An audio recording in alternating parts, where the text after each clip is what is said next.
Hello fellow shadows, welcome back to another video, and today I also am reading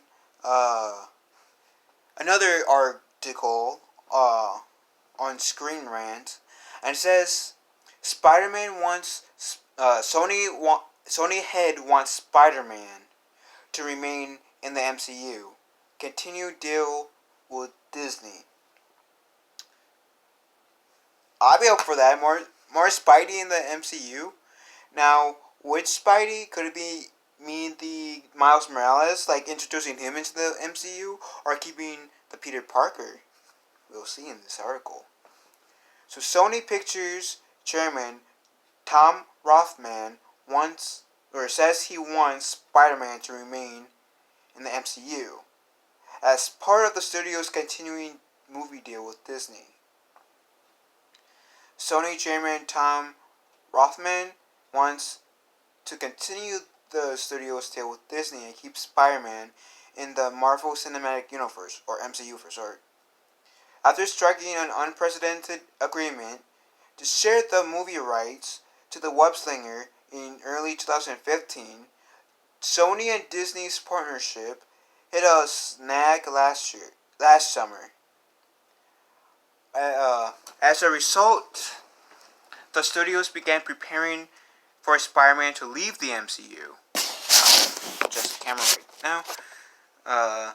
Rather than pressing forward as previously planned.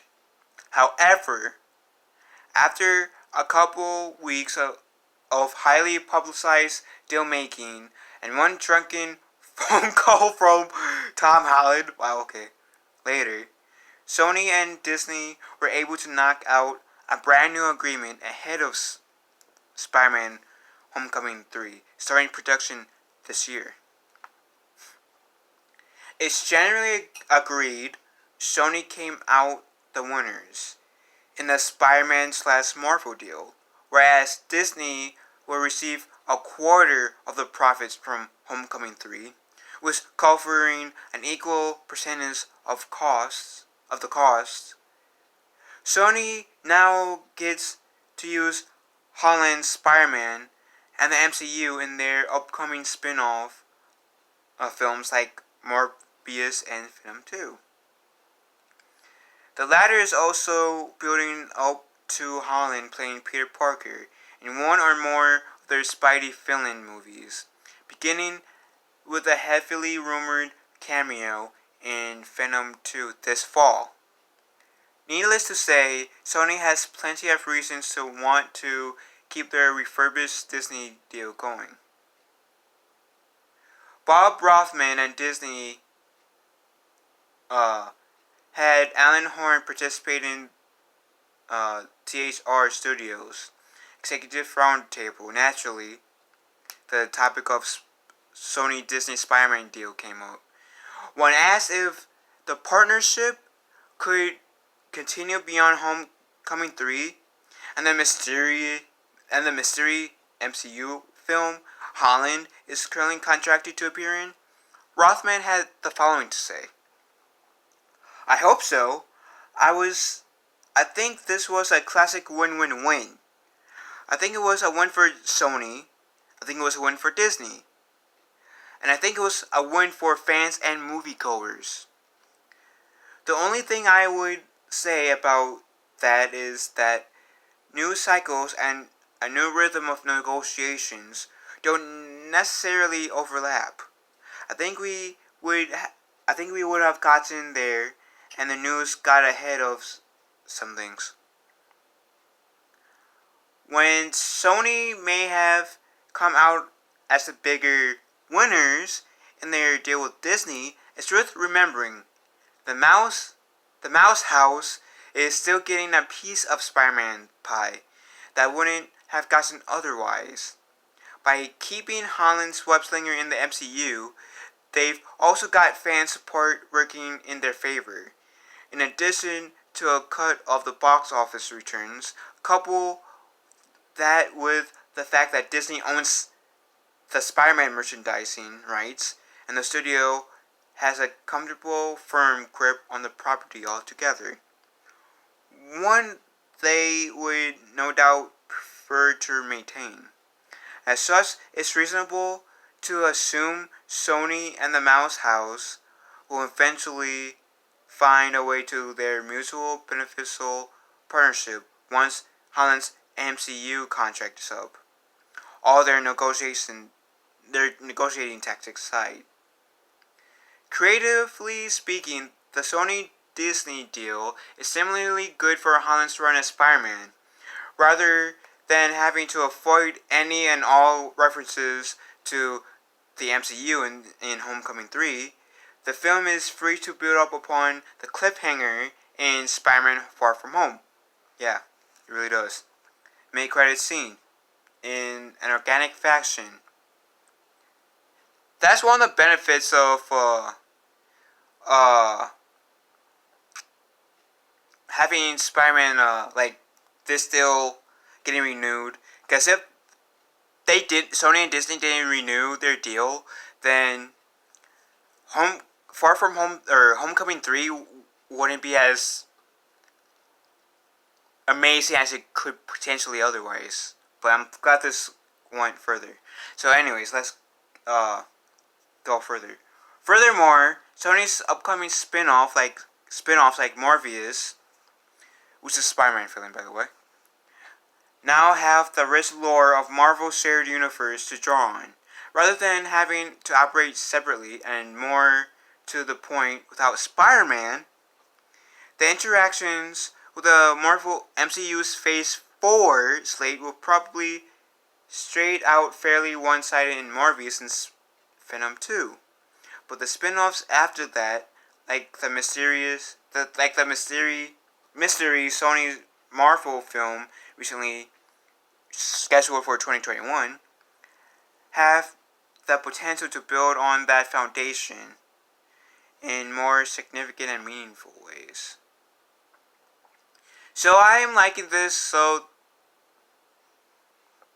yeah, I knew from the beginning it was mostly going to be Peter Parker. I just wanted to added mystery to who are Disney going to pick, Peter Parker or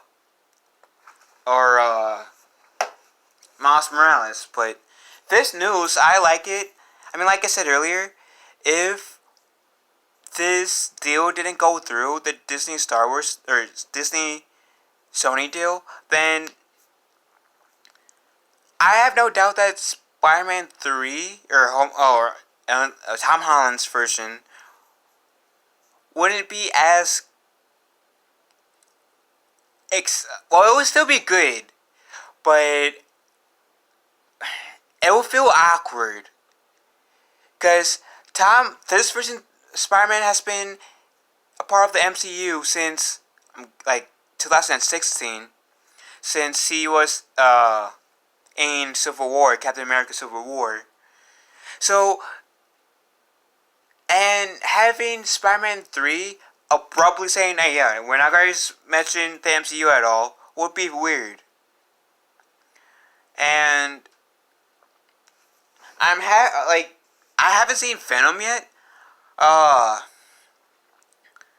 When it came out, I was kind of like too busy to go bring my butt in the movie theaters to see Venom.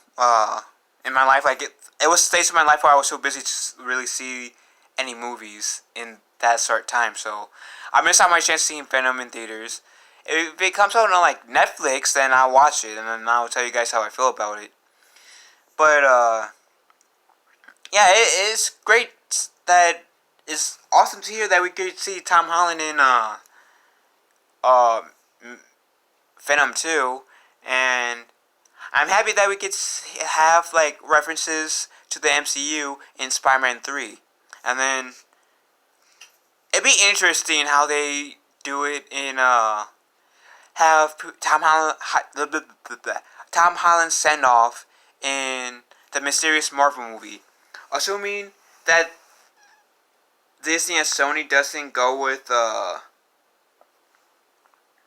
doesn't strike the deal like this Sony Pictures Chariman wants, which I want, and I'm feeling like a lot of you want too. But yeah. So how do you guys feel about this article? Leave a comment down below. And I'm wearing this Ninja Turtle shirt because the Ninja Turtles takes place in New York. And they're my favorite comic book team. And I'm talking about my favorite Marvel hero. Cough cough. Not so subtle hint. Marvel, Disney, Nickelodeon, Ninja Turtles. Since the Ninja Turtles did a crossover movie not so long ago with Batman, maybe you guys could also do a crossover with like have Spiderman crossover with the Ninja Turtles. I mean, they both live in New York, and if you want, you could do like parallel dimensions like they did with the Batman crossover with the Ninja Turtles, or maybe in the same dimension, have it be in their own separate comic book strip or movie. You know, first, you know what I'm saying. You know, I'm doing it. I'm sorry. I'm going to stop before I make this joke weird. But let me know what you guys think of this article in the comment section below. Have a nice day. Love you all. And I'll talk to you guys soon.